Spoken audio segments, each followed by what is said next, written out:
Certains des pires dictateurs du continent ont été très actifs et aujourd'hui encore, des millions de personnes vivent sous l'oppression imposée par des dirigeants cruels au pouvoir. Des hommes ci-dessous ont gagné leur place sur la liste des présidents africains les plus sanguinaires, en raison notamment des abus inhumains qu'ils ont commis contre la population de leur propre pays et du monde extérieur. Mais tout d'abord, si vous êtes nouveau sur la chaîne, n'oubliez pas de vous abonner et d'activer la cloche de notification pour ne plus rater aucune de nos prochaines vidéos. Alors bon visionnage.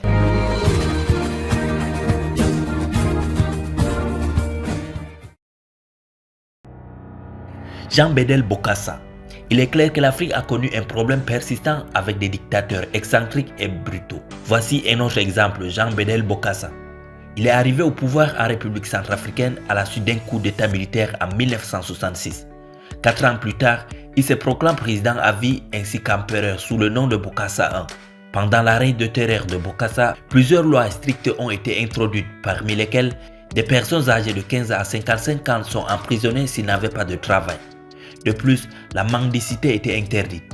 En 1979, il ordonne aux soldats de tirer directement sur un groupe d'élèves dans le cadre d'une manifestation. Une centaine sont morts et selon des rumeurs, l'empereur est censé avoir dévoré des cadavres par la suite. Quelques mois plus tard, Jean Bédel Bokassa lui-même est évincé du pouvoir lors d'un coup d'état militaire. Il réussit à s'échapper et s'installe plus tard dans un château en France. En 1986, il retourne dans son pays natal et est arrêté et condamné à mort pour meurtre, torture et cannibalisme. La peine a ensuite été commuée en prison à vie. Il a purgé sa peine de prison de 1987 à 1993, puis il a été gracié par le président du pays à l'époque. Jean Bédel Bokassa est mort en 1996 des suites d'une crise cardiaque. Il avait 17 femmes et 36 enfants reconnus à charge. Mobutu Sese Seko. Décédé d'un cancer le 7 septembre 1997 à Rabat au Maroc, il est un homme politique, militaire et dictateur qui préside la Deuxième République démocratique du Congo de 1965 à 1971, puis exerce un régime autocratique au cours duquel le pays est rebaptisé Zaïre de 1971 à 1997. En juillet 1960, il devient secrétaire d'État du gouvernement indépendant de Patrice Lumumba. Il profite du désaccord entre les différents hommes politiques et du fait d'être l'un des seuls lumombistes à avoir une quelconque expérience militaire pour évoluer très rapidement dans la hiérarchie militaire. C'est ainsi qu'en tant que chef d'état-major et sous l'influence de l'ambassadeur de la Belgique qu'il fait arrêter et assigner à la résidence Lumumba en 1960. Ce coup d'état comptera beaucoup dans les relations entre la Belgique et Mobutu. Il met en place un gouvernement temporaire. En 1969, il fait écraser une révolte estudiantine. Les cadavres des étudiants abattus sont jetés dans des fosses communes et 12 étudiants sont condamnés à mort. L'université est fermée pendant 1 an et ces 2000 étudiants enrôlés dans l'armée où selon la télévision nationale, ils apprennent à obéir ou à fermer leur gueule. Il instaure un régime autoritaire à parti unique. Le mouvement populaire de la révolution en devient le maréchal président en 1982. Il mène une guerre sans merci et tue ses opposants. D'où son nouveau nom Mobutu Sese Seko Kukumbendu Wazambanga, qui signifie Mobutu le guerrier qui va de victoire en victoire sans que personne ne puisse l'arrêter. Francisco Nguema. En 1972, il se proclame président à vie, premier ministre, ministre de la Justice et des Finances. Les 11 ans de dictature de Francisco Nguema sont souvent comparés à la présidence d'Idi Amin Dada ou à celle de Bokassa en Centrafrique. La mémoire de cette période de violence et de souffrance pour la majorité du peuple équato-guinéen est encore vive aujourd'hui. Durant sa présidence, un tiers de la population meurt ou choisit l'exil. Le pays subira alors une crise monétaire grave. Arrêté, le dictateur est jugé par un tribunal militaire et reconnu coupable de génocide avec 50 000 morts et 150 000 réfugiés. Hissène Habré. Hissène Habré, né le 13 août 1942, est un homme d'État tchadien.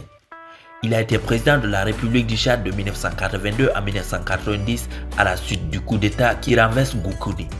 L'homme fort du Tchad est accusé d'être responsable de la mort de plusieurs dizaines de milliers de personnes. Condamné à mort par contumace pour crime contre l'humanité par un tribunal de Djamena, il s'est réfugié au Sénégal et inculpé de crimes contre l'humanité, crimes de guerre et actes de torture.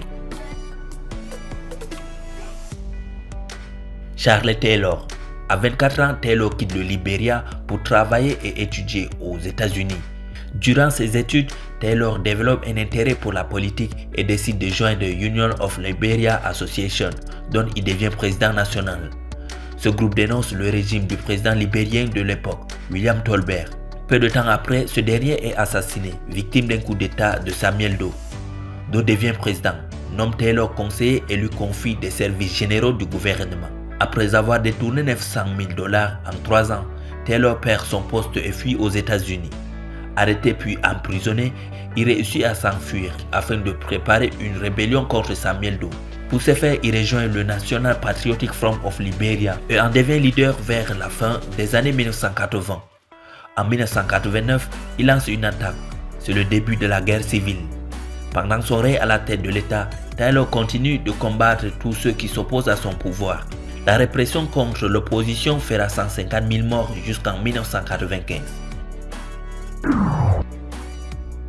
Mengistu Haile Mariam. En tant que président de l'Éthiopie et colonel de la milice communiste, Mengistu avait systématiquement tué tous ceux qui étaient contre lui. Il est né le 21 mai 1937 à Wolaita en Éthiopie. Est un officier éthiopien, lieutenant-colonel, chef de l'État de 1977 à 1991, qualifié de dictateur sanguinaire. Il est à la tête du DER à partir du juillet 1974. Cette junte militaire prend le pouvoir durant la révolution éthiopienne de 1974 et abolit le système féodal. Après l'instauration d'une démocratie populaire, Mengistu devient chef de l'État. Après la défaite de l'armée éthiopienne devant le Front démocratique révolutionnaire du peuple éthiopien en mai 1991, Mengistu se réfugie au Zimbabwe sous la protection de Robert Mugabe. Il est condamné pour génocide, par contumace à la réclusion à perpétuité, puis en appel à mort le 26 mai 2008. Idi Amin Dada, le troisième président de l'Ouganda, est responsable d'environ 250 000 décès qui ont été le résultat de son régime de terreur marqué par la torture, les exécutions extrajudiciaires, la corruption et la persécution ethnique. Il détenait le pouvoir de 1972 à 1979. Il a trouvé refuge en Libye, puis en Arabie Saoudite où il meurt en 2003. Sani Abacha. Sani Abacha, né le 20 septembre 1943 à Kano, est mort le 8 juin 1998 à Abuja, est un général et homme d'État nigérian. Il a été à la tête de la dictature militaire de son pays de 1993 à 1998. En novembre 1993, Abacha se proclame chef de l'État, supprime toutes les institutions démocratiques et remplace de nombreux fonctionnaires civils par des chefs militaires. Il nomme un conseil de gouvernement provisoire constitué essentiellement de généraux et de fonctionnaires de police qui doit superviser un conseil exécutif fédéral constitué de civils en vue. Merci d'avoir été attentif à cette vidéo. N'hésitez pas de liker, de commenter pour les réactions et surtout de vous abonner si vous découvrez la chaîne pour la première fois. À bientôt.